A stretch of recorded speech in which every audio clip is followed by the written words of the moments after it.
는 내가 보살핌 받는 날을 알지 못함을 인함이니라 하시니라. 아멘. 네, 여러분, 오늘 종료주일 아침에 십자가의 사랑을 우리가 한번 묵상해 보기를 원합니다. 종료주일은요, 예수님이 이 땅에 오셔서 30년 동안을 부모아에서 자라시고 가정을 돌보셨어요. 성경에 자세히는 안 나오지만 예수님이 활동하실 때 아버지 얘기가 한 번도 안 나오죠. 그런 거로 봐서 아버지인 요셉이 일찍 돌아가신 걸로 사람들은 추측을 합니다. 그러면 예수님이 장남이었기 때문에 가정의 경제를 책임졌다고 사람들은 추측을 합니다. 그리고 예수님이 30세 될 때 이제 공생애에 나오십니다. 그래서 3년 반 가까이 공생애를 다 마치시고 이제 예수님이 진짜 이 세상에 오신 그 목적, 십자가에서의 죽으심과 부활을 통해서 인류를 구원하시기 위한 그 십자가의 죽음을 이제 앞에 놓고 있는 겁니다. 종료주일이 오늘이 주일이죠. 예수님이 금요일에 돌아가셨으니까 십자가를 지시기 5일 전입니다. 그 5일 전에 예루살렘에 입성을 합니다. 이것도 구약에 다 미가서나 이런 데 다 예언이 되어 있어요. 그래서 나귀 새끼를 타고 입성하시는 메시아의 모습이 예언이 되어 있습니다. 그래서 예수님이 오늘 본문에 나오는 것처럼, 여러분 이것도 참 재밌지 않습니까? 예수님 나귀도 아니에요. 그런데 어디에 가면 나귀가 이렇게 매여 있는데 한 번도 타보지 않은 나귀래요. 그러니까 많이 이렇게 익숙한 나귀가 아니죠. 그런데 그냥 끌고 오라는 겁니다. 이건 무슨 절도 아닙니까 이거? 그런데 여러분 이 얘기 뭡니까? 예수님이 성령의 감동으로 그 주인에게 그런 마음을 줄 수 있도록 이미 하셨다는 거죠. 여러분 똑같은 얘기가 마가복음엔 또 이게 조금 뭐가 또 나오냐면 누가복음에 안 나오죠. 그 6월절 마지막 최후의 만찬하는 그 자리, 그거를 마련을 하는데 제자들을 보내시면서 가다 보면 물동이를 이고 가는 여인을 만날 것이다. 그러면 우리가 만찬을 할 장소가 어디냐 그러면 다락방을 보일 거다. 여러분 이런 것 가지고 이것을 일반화시켜서 어떤 성도들은 예수님이 이러라 그랬다. 여러분 이런 거엔 속지 마십시오. 이건 예수님만 가능한 겁니다.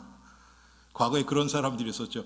하나님이 당신한테 가서 돈 얘기하면 돈 꿔준다 그랬어.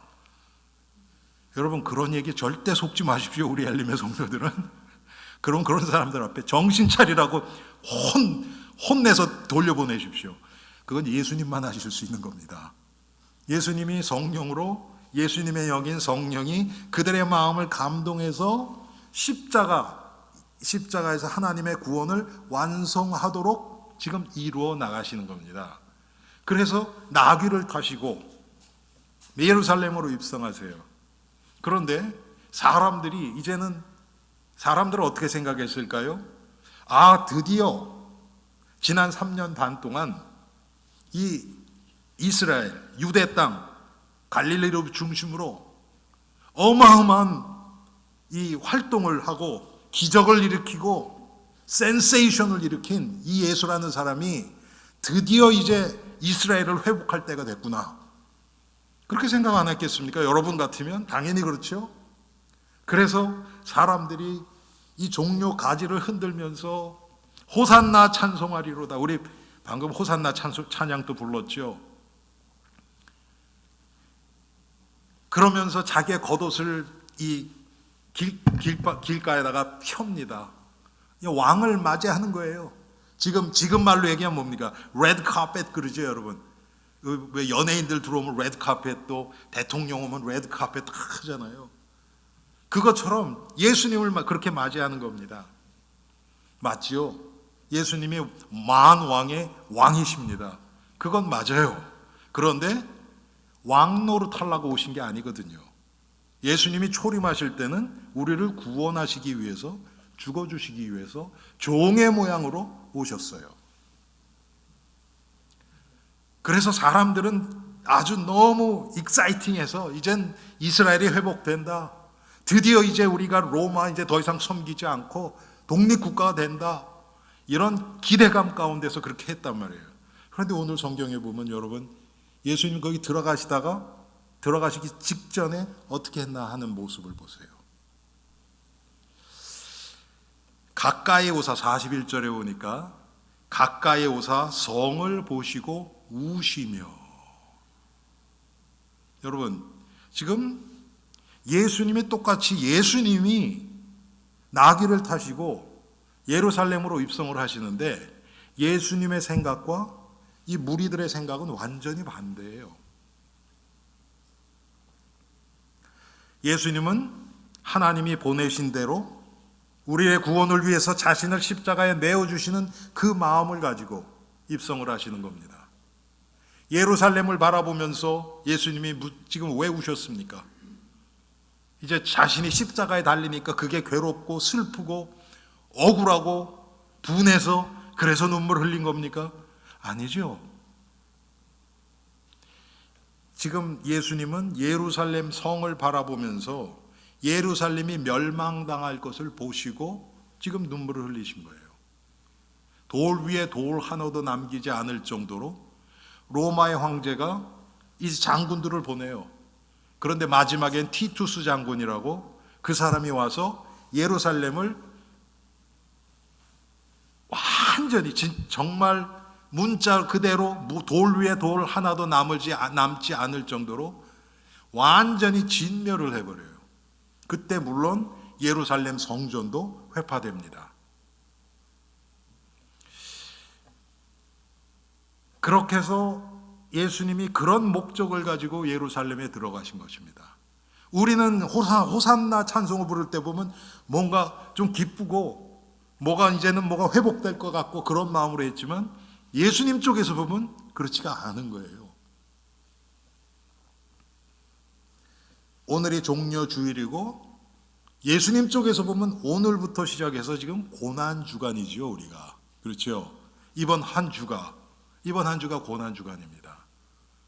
오늘부터 시작해서 예수님이 부활하시는 다음 주일 새벽까지, 그게 고난주간이에요, 한 주가. 예수님의 십자가 사건은 예수님의 육신적으로 보면 가장 고통스럽고 예수님이 가장 꺼려했던, 오죽하면 예수님이 할 수만 있거든 이 잔을 내게서 옮기시옵소서, 이렇게 아버지께 기도할 정도로 괴로웠던 시간입니다. 그런데 또 그것을 영적으로 싹 바꿔보면 어떻습니까? 예수님이 우리를 사랑하셔서 자신을 내어주셨잖아요. 우리를 구원하시기 위해서. 그 예수 그리스도의 이 하나님의 구원이 완성되는 그 시간이 바로 이 고난주간을 통해서 일어나는 겁니다.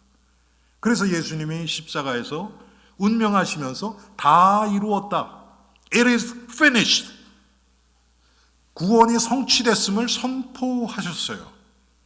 그리고 그 증거로 사흘 만에 죽음의 권세를 깨시고 마귀의 머리를 깨시고 부활하신 겁니다. 이 모든 것이 한 주간 안에 다 일어나는 거예요. 그래서 사실 기독교에서는요, 기독교인들에게 있어서는 성탄절보다 부활절이 가장 축제의 기간입니다. 물론 예수 그리스도에 우리가 고난을 묵상하고, 여러분 오늘 저 주보 보시면 아시겠지만 사실 제가 마음속에 이렇게 믿음이 없어서 한 달 전부터 그 마음이 있었습니다. 이걸 어떻게 할까? 이번에 고난주간인데 고난주간을 그냥 매년 습관적으로 지나는 것처럼 이렇게 지나는 것은 좀 우리가 조금 더 예수 그리스도의 고난에 참여할 수는 없을까? 그런 생각을 하다가 제 마음속에 과거에는 제가 이게 금요일에는 금식도 많이 하고 그랬거든요, 매년. 근데 뭐 요즘은 금식도 안 하잖아요. 그래서 우리 성도들하고 같이 많이는 말고 일주일, 오늘 아침부터 시작해서 다음 토요일 저녁까지, 우리가 다음 주일 아침 먹을 땐 벌써 예수님 부활하셨을 때니까 그때 금식할 필요는 없잖아요. 그래서 일주일 동안을 우리 성도들과 함께 릴레이 금식을 좀 해보자. 한 사람이 한 끼만 해도 여러분, 일주일이면 7일이면 21끼 아닙니까? 그렇죠? 충분히 할 수 있겠다. 안 되면 저하고 저희 집 사람하고 없는 데는 메꾸면 되니까. 그래서 사실은 제가 마음속에, 그런데 우리 연세 드신 분들이 한 끼 걸르면 굉장히 힘드실 텐데, 이런 마음이 또 있었고, 또 그게 또 제 마음속에 불신앙으로도 있었고, 성도들 싫어하면 어떨까, 그래서 얘기를 못 꺼내고 있었어요. 제 마음속으로만 있었고. 그러다가 지난 수요일 우리가 수요 모임을 하는데 이런 얘기들이 제가 얘기 안 했는데 벌써 나오는 거예요. 이렇게 금식하자는 얘기가 아니고 고난에 대해서 이렇게 동참하고 싶은 그런 마음들이 보여서, 사실은 제가 이런 마음이 있었습니다. 그랬더니 다 좋다 그러시는 거예요. 그래서 그렇게 하기로 한 겁니다. 여러분, 가능하면 일주일에 한 끼 그냥 걸르시는 분들도 계시잖아요, 그렇죠? 뭐 아침 안 드시는 분, 그러면 아침에다 쓰세요. 예, 괜찮습니다. 대신 예수님의 고난을 생각하시면서, 예, 제가 그거를 묵상하면서 예배 전에 여기 와서 기도를 하는데, 그렇다. 저도 금식에 같이 참석을 하면서 금식하는 성도들을 위해서 그때 기도해야 되겠다, 그런 마음이 들었어요. 그러면 21끼니까 제가 21번 성도들을 위해서 기도하겠죠. 그래서 우리가 예수 그리스도의 고난을 기억하면서 동시에 예수 그리스도의 십자가의 승리를 같이 묵상하는 주간이 이 고난 주간입니다. 자, 그래서 이 모든 구원이 예수 그리스도의 십자가를 정점으로 일어나는 것입니다. 그래서 구원의 클라이막스는 십자가고요. 그걸 다른 말로 얘기하면 하나님의 사랑의 클라이막스, 절정도 십자가입니다. 이거보다 더 큰 사랑은 없어요. 로마서 8장에 나오는 것처럼 아들을 주시니가 아들과 함께 모든 것을 다 주시지 않겠느냐. 우리는 그 모든 것만 계산하려고 하죠. 아들에 대해서는 잘 생각을 안 해요. 그래서 우리가 한번 오늘 예수 그리스도의 십자가를 통해서 우리에게 보여주신 하나님의 사랑을 우리가 함께 묵상해 보기를 원합니다. 왜 하필이면 십자가인가? 왜 하필이면 십자가인가? 지금은 십자가로 처형을 하는 살인 제도는 아마 지구상에 거의 없을 거예요. 제가 잘 모르지만 그때 당시 예수님 당시에 가장 잔인하게, 가장 참혹하게 사형을 집행하는 게 십자가였습니다. 그리고 십자가를 제가 지난 몇 주에도 이렇게 뜨문뜨문 말씀을 드렸지만, 인간이 가장 고통스럽게 죽는 방법 중에 하나가 십자가예요. 한 번에 딱 죽는 게 아니고 계속해서 며칠을, 여러분 평균 십자가에 달린 사람들이요, 지금 예수님 때는 여러분 성경 보면 아시겠지만 십자가의 모든 그 사형 집행을 유월절 전에 끝내자, 그래서 일부러 다리를 꺾어서, 강도들 다리를 꺾어서 죽게 만들었죠. 그리고 예수님은 이미 죽은 줄 알고 옆구리를 창으로 찔렀죠. 그래서 죽은 것을 확인하는 겁니다, 그거는. 그런데 보통은 안 그래요. 보통은 죽을 때까지 그냥 매달아 놓습니다. 그러면 평균 한 3, 4일을 간대요. 사람 생명이 그렇게 아주 질긴가 봐요. 그래서 마르고 피가 나고, 제가 말씀드렸지만 기운이 빠지는 거예요.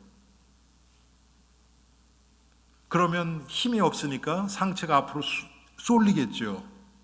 그러면 호흡이 곤란이 와요. 그러면 호흡 곤란하니까 또 힘을 내서 또 버팅기겠죠.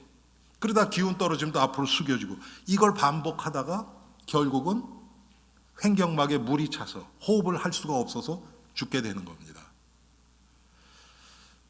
여러분, 그래서요, 이 십자가의 처형은 로마 시민권자들은요, 어떠한 잔인한 일을 했을지라도 로마 시민권자들은 십자가 처형을 하지 않았습니다.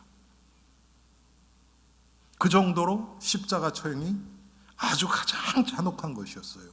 여러분, 예수님이 십자가에 달리셨다는 것은, 그것을 그대로 뒤집어 보면 무슨 뜻이냐면, 우리의 죄가 바로 그렇다는 겁니다.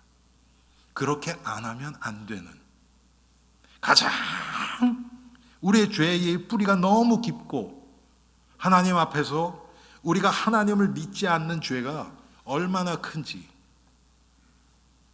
십자가가 설명해 주고 있는 것입니다. 십자가의 총 무게는요, 학자마다 리서치 하시는 분들이 다 다르게 얘기해요. 그런데 제가 그냥 이렇게 모든 것을 이렇게 집약해서 한 중간 정도를 따져 보니까 십자가의 전체 무게는 한 135kg, 그러니까 거의 300파운드 정도 되는 거예요. 300파운드면 굉장히 무겁죠. 그렇죠, 여러분? 그런데 우리가 보통 영화에서 보는 것처럼 십자가가 이렇게 생겼잖아요. 이거 전체를 다 메고 가는 게 아니었대요. 그렇지는 않고, 이쪽으로 된 거 있죠. 그 뭐라 그럽니까, 이거를 세로로 된 거는 거기에 있고, 가로로 된 거를 메고 갔대요. 근데 그것만 해도 한 50kg, 한 110파운드. 여러분 110파운드면 굉장히 무겁습니다. 그렇죠, 여러분? 우리 보통 먹는 쌀 큰 게 한 40파운드 되죠? 거의 그거 3개. 그러면 잠깐은 들 수 있어요. 저도 과거에 뉴욕에서 일할 때 125파운드 박스도 번쩍 들고 했거든요. 그런데 잠깐이지요. 그거를 짊어지고 산 언덕으로 올라간다고 생각해 보세요. 그 웬만한 사람은 힘들지요. 거기다가 예수님은 그 전날 최후의 만찬 후에 아무것도 못 드시고 잠 한 잠 못 주무시고, 그리고 계속해서 신문을 받았어요. 이거를 짊어지고 가는데, 가다가 넘어지면, 여러분, 로마 군인들의 입장에서 보면 빨리 갔다 죽어야 자기 퇴근할 거 아닙니까? 그렇죠? 근데 자꾸 넘어지네. 얼마나 짜증나겠어요. 빨리 끝내버려야 되는데. 그러니까 채찍을 때리는 거예요. 근데 채찍에는 보통 끝이 9가지로 갈라져 있대요. 그런데 거기에 뼈 조각하고 쇠 조각들이 있어서 그게 살 속을 파고들고, 어떤 거는 이렇게 갈고리처럼 돼서 살점을 띄어낸대요. 채찍을 때릴 때마다. 그렇지 않아도 예수님이 힘드셨는데 그렇게 채찍까지만 맞고 또 피를 흘리시니까 여러분 얼마나 이 기운이 다 빠지셨겠어요. 그러니까 지난주에 우리가 살펴본 것처럼 구레네 사람 시몬, 오죽하면 로마 군병이 억지로 데려다가 지게 했겠습니까? 예수님이 십자가를 지고 가시면서 7번인가 9번인가 쓰러졌다 그러죠. 제가 지금 정확하게 기억을 못 하겠어요. 7번인가 9번인가 쓰러지셨대요. 가장 참혹한, 인간이 당할 수 있는 가장 끔찍한 그런 십자가를 예수님이 바로 우리를 위해서 지셨습니다. 그거를 여러분 다시 바꿔서 얘기하면, 하나님이 우리를 향한 사랑이 그만큼 큰 거예요. 여러분 자식을 남들을 위해서 예수님이 지신 것의 100분의 1이라도 희생하라 그러면 아마 쉽지 않을 거예요. 그렇지 않습니까? 아니, 손가락 끝 하나, 마디 하나, 이거 생명에 전혀 지장 없죠. 이거 하나 끊어줄 수 있을까요? 쉽지 않죠. 하나님이 우리를 그렇게 사랑하신 겁니다. 그런데 제가 이 설교를 준비하면서 진짜 은혜 받은 거는요, 2번이에요.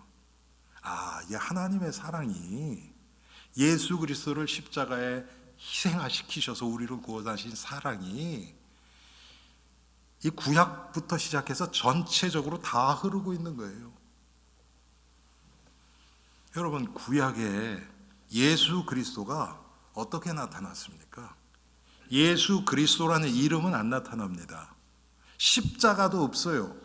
그렇죠? 그런데 예수님이 우리를 위해서 지신 십자가에서 보여주신 그 사랑이, 희생적인 사랑이, 자기를 내어주신 사랑이 구약에서는 어린 양으로, 희생당한 어린 양으로 표현이 되어 있는 거예요.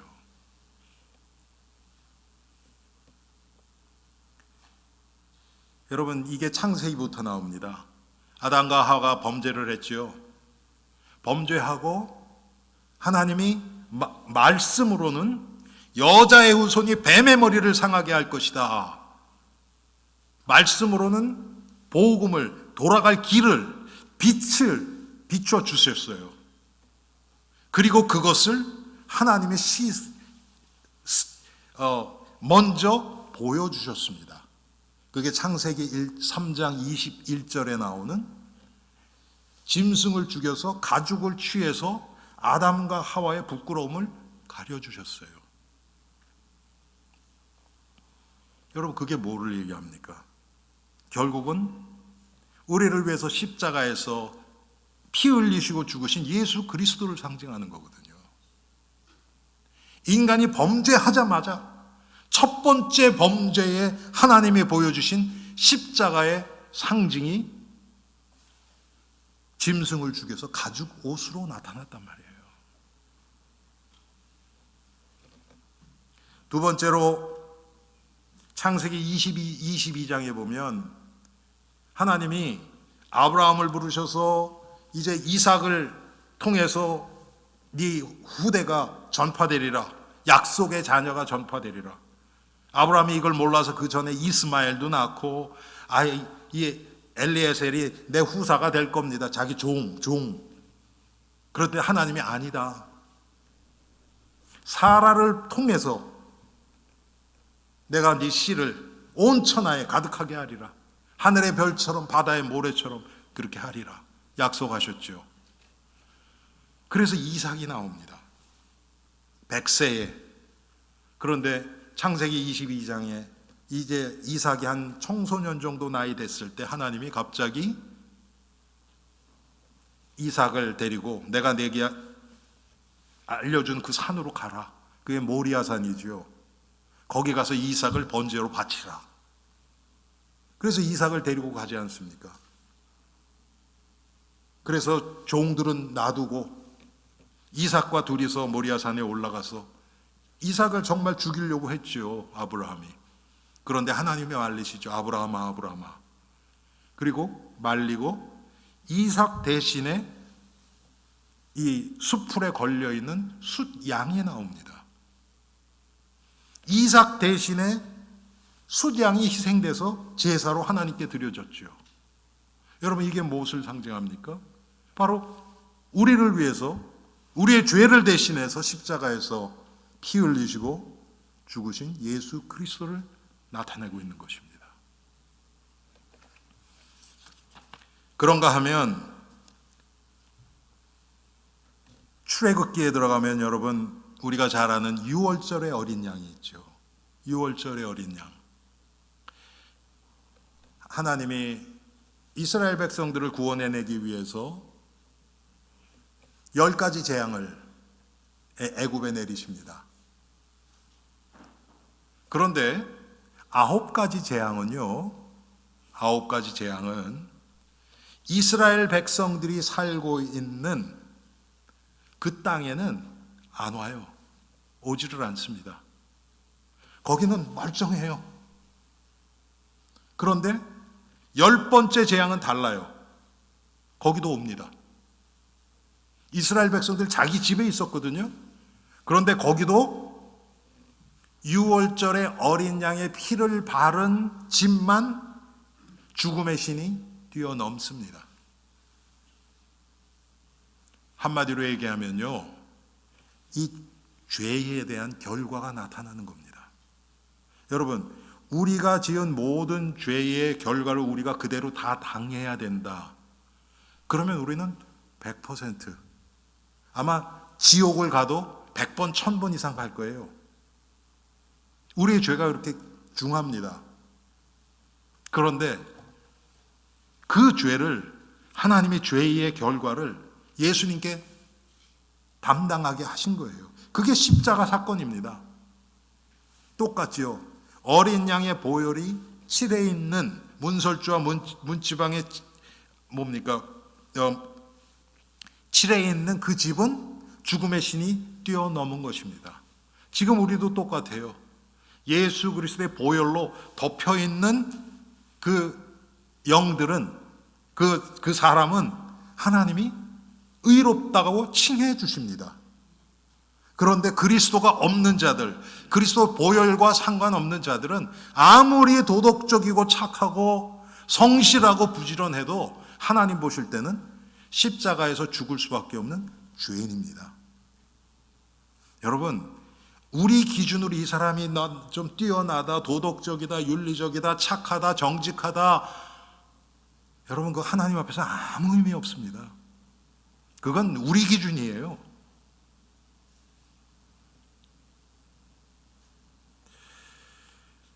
그래서 유월절 어린 양, 내가 그 피를 볼 때 너희를 넘어가리니. 죽음의 신이 넘어가는 것은 착하다고 넘어가는 거 아니에요, 여러분. 그 피를 볼 때에, 여러분, 우리 안에 예수 그리스도의 보혈의 흔적이 있습니까? 사도 바울이 갈라디아 6장에 보면 이제부로는 누구든지 나를 괴롭게 하지 말라. 내가 내 몸에 예수의 흔적을 가지고 있노라 그랬습니다. 여러분들 마음속에, 여러분 인생 속에 예수 그리스도의 보혈이 흔적이 있습니까? 예수의 흔적이 있습니까? 이거 없으면 여러분, 우리는 지옥의 자녀가 될 수밖에 없는 거예요. 신앙생활 몇 년 했느냐, 성경 몇 번 읽었느냐, 아무 의미 없습니다, 여러분. 예수 그리스도의 생명이 없으면, 보혈의 흔적이 없으면 아무것도 아니에요. 그런데 참 안타까운 게, 이 기독교가 한번 지나간 그런 문화들, 지금 한국도 그렇고 미국도 마찬가지죠. 미국은 벌써 지나간 지가 오래됐어요. 그런데 참 이 미국이란 나라는 하나님이 아주 특별히 좀 사용하시는 것 같아요. 이렇게 기독교 문화가 오랫동안 흔적이 남아있는 경우가 사실 많지 않거든요. 근데 미국은 하나님이 지금까지도 세계 선교에 가장 많이 사용하고 있는 나라가 미국입니다. 선교사들의 숫자나 선교비 지출하는 거나 모든 면에서 미국을 하나님이 지금 가장 많이 쓰고 계시고, 그 다음에 한국입니다. 그런데 여러분, 한국도 글쎄, 한국 기독교가 왕성했을 때가 언제일까요? 아마 80년대 정도 되지 않았을까요? 그렇죠? 그 후로는 지금 급속히 쇠락하고 있거든요. 여러분, 놀라지 마십시오. 지금 한국에 예수를 믿는 20대가요 4%래요. 4%. 너무 놀랍죠.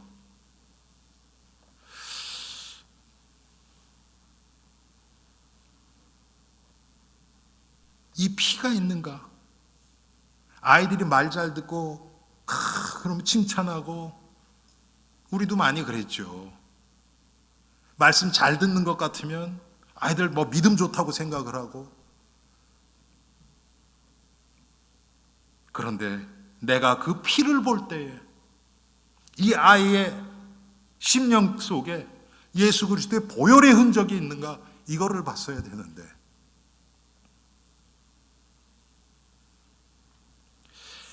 레위기서에 보면요, 약간 신학적으로는 조금 좀 힘든 부분이 나옵니다. 그렇지만 제가 아주 힘든 부분은 좀 빼고 아사셀의 양이라는 표현이 있어요. 그게 뭐냐 하면 제사장이 제사를 드릴 때요, 그냥 한 마리 갖다가 해서 죽이고 제사 드리고 끝나는 게 아니고 두 마리를 가지고 옵니다. 그래서 하나는 제사를 지내서, 제사를 지면 이제 양은 죽지요. 그렇죠. 근데 또 한 마리를 그 양의 머리에다가 얹고 죄를 전가하는 거예요. 그 양에게. 사실은 제사 드리는 양도 그래요. 그런데 또 한 마리는 양의 머리에다가 죄를 전가한 다음에 이 양을 광야에다 풀어줍니다.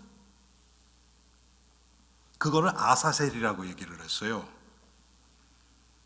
레위기 16장 21절 22절에 보니까 아론은 그의 두 손으로 살아있는 염소의 머리에 안수하여 이스라엘 자손의 모든 불의와 그 범한 모든 죄를 아뢰고 그 죄를 염소의 머리에 두어 미리 정한 사람에게 맡겨 광야로 보낼지니 염소가 그들의 모든 불의를 지고 접근하기 어려운 땅에 이르거든 그는 그 염소를 광야에 놓을지니라 그랬습니다.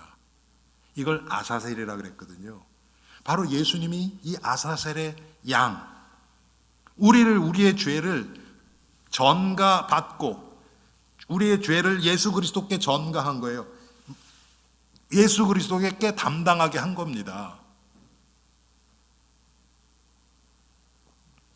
그런가 하면 뭐 우리가 잘 아는 것처럼 요한복음 1장 29절에 세례 요한이 예수 그리스도가 오시는 이제 공생에서 나타나신 것을 보고 뭐라고 고백을 합니까? 보라, 세상 죄를 지고 가는 하나님의 어린 양이로다.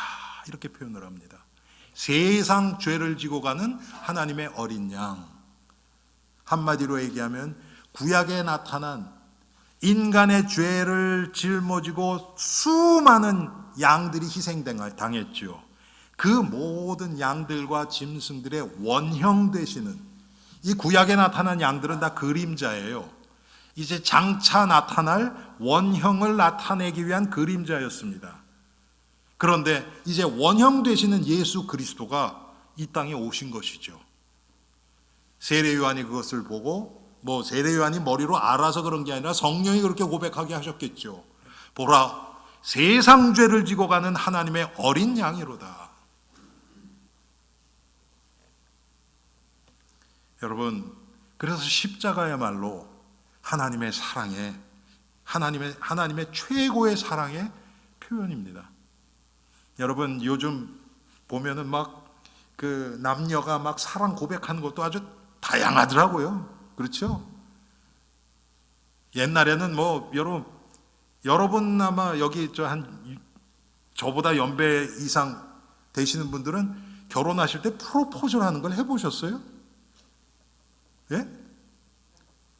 무릎 꿇고 뭐 반지 준비해가지고 무릎 꿇고 나랑 결혼해 주, 그런 거 없어요. 그냥 저도 프로포즈는 한 기억이 없어요. 근데 요즘은 그거 제대로 안 했다가는 막 욕 엄청 먹는다 그러더라고요. 뭐 그럴 때 뭐 이렇게 표현하는 거 있잖아요. 내가 당신을 이렇게 사랑합니다. 여러분, 하나님이 우리에게 십자가를 보여주셨어요.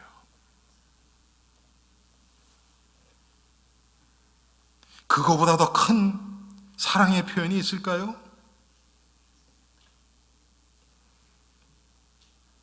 아들을 내어주신 거예요.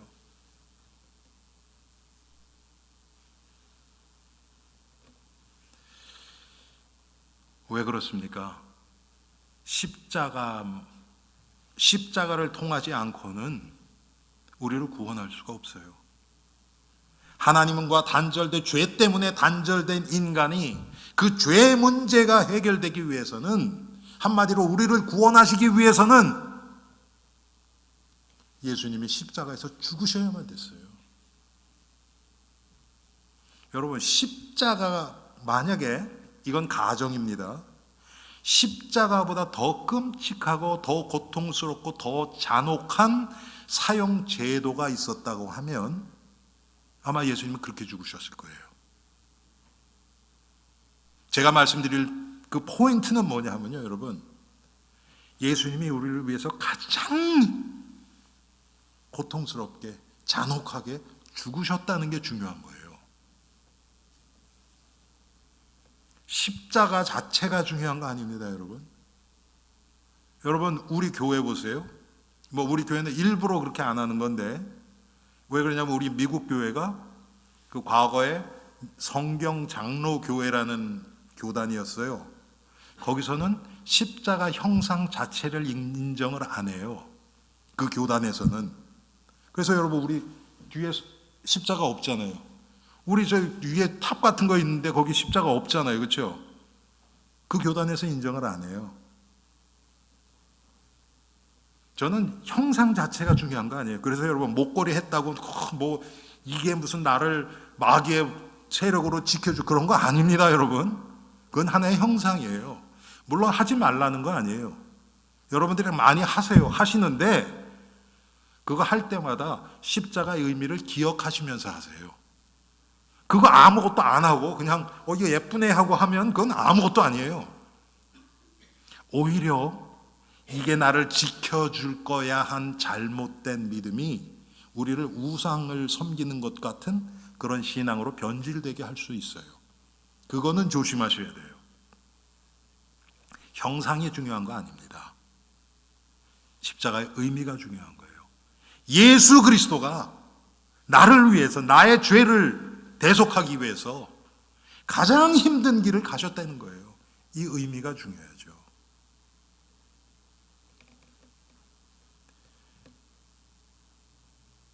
하나님의 사랑, 십자가의 사랑. 여러분, 우리가 아마 여러분 중에서 이 성경 구절 모르시는 분 없죠. 요한복음 3장 16절. 하나님이 세상을 이처럼 사랑하사. 뭐를 주셨다고요? 돈 주신 거 아니고요, 장수를 주신 거 아니고요, 건강 주신 거 아니고요, 성공 주신 거 아니고요. 하나님이 세상을 이처럼 사랑하사 독생자를 주셨으니,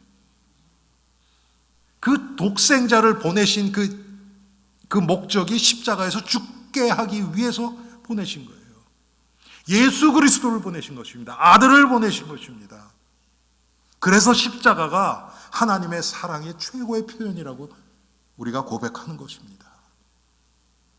그런데 여러분, 십자가 사형제도잖아요. 사형제도.